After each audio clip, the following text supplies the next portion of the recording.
سبح لله ما في السماوات وما في الأرض وهو العزيز الحكيم. هو الذي أخرج الذين كفروا من أهل الكتاب من ديارهم لأول الحشر ما ظننتم أن يخرجوا وظنوا أنهم مانعتهم حصونهم من الله فأتاهم الله من حيث لم يحتسبوا وقذف في قلوبهم الرعب يخربون بيوتهم بأيديهم وأيدي المؤمنين فاعتبروا يا أولي الأبصير. ولولا أن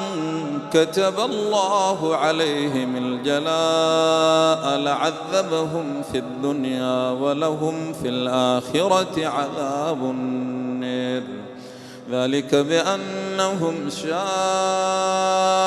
الله ورسوله ومن يشاق الله فإن الله شديد العقاب. ما قطعتم من ليلة أو تركتموها قائمة على أصولها فبإذن الله وليخزي الفاسقين. وما أفاء الله على رسوله منهم فما أوجفتم عليه من خيل ولا ركاب ولكن الله يسلط رسله على من يشاء والله على كل شيء قدير. ما أفاء الله على رسوله من أهل القرى فلله وللرسول ولذي القربى واليتامى والمساكين وبني السبيل كي لا يكون دولة بين الأغنياء منكم. وما آتاكم الرسول فخذوه وما نهاكم عنه فانتهوا واتقوا الله إن الله شديد العقاب. للفقراء المهاجرين الذين أخرجوا من ديارهم وأموالهم يبتغون فضلا من الله ورضوانا وينصرون الله ورسوله أولئك هم الصادقون. والذين تبوأوا الدار والإيمان من قبلهم يحبون من هاجر إليهم ولا يجدون في صدورهم حاجة مما أوتوا ويؤثرون على أنفسهم ولو كان بهم خصاصة ومن يوق شح نفسه فأولئك هم المفلحون. والذين جاءوا من بعدهم يقولون ربنا اغفر لنا ولإخواننا الذين سبقونا بالإيمان ولا تجعل في قلوبنا غلا للذين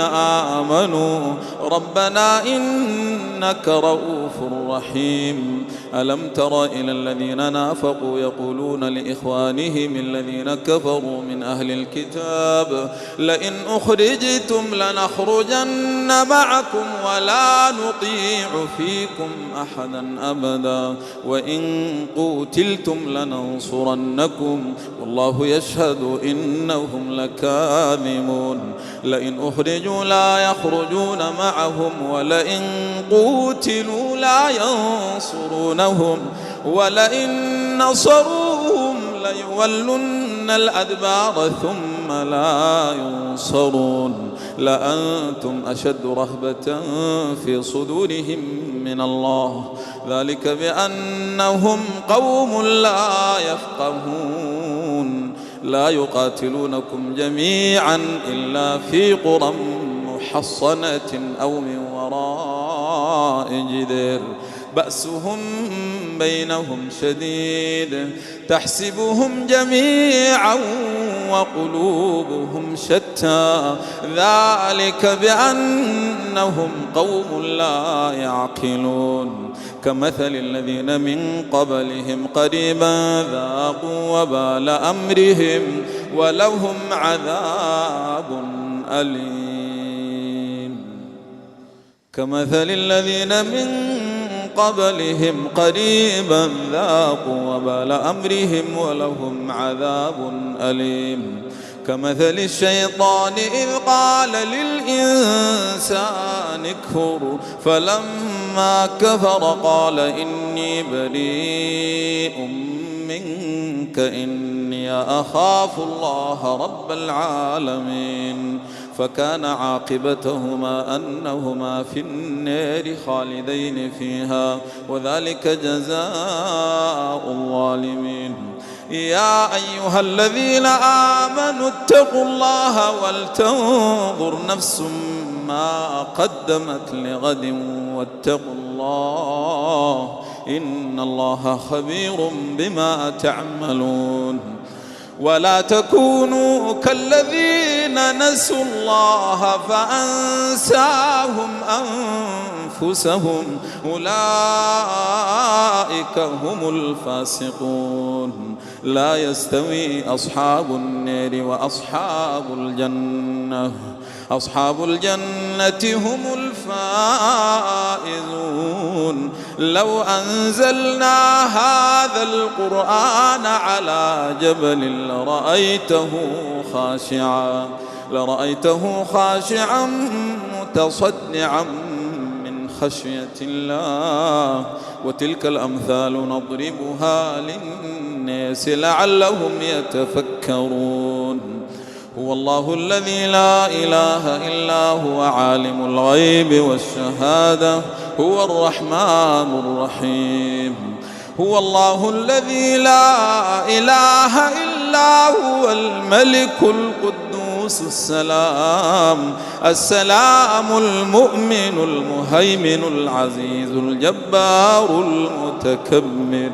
سبحان الله عما يشركون هو الله الخالق البارئ المصور له الأسماء الحسنى يسبح له ما في السماوات والأرض وهو العزيز الحكيم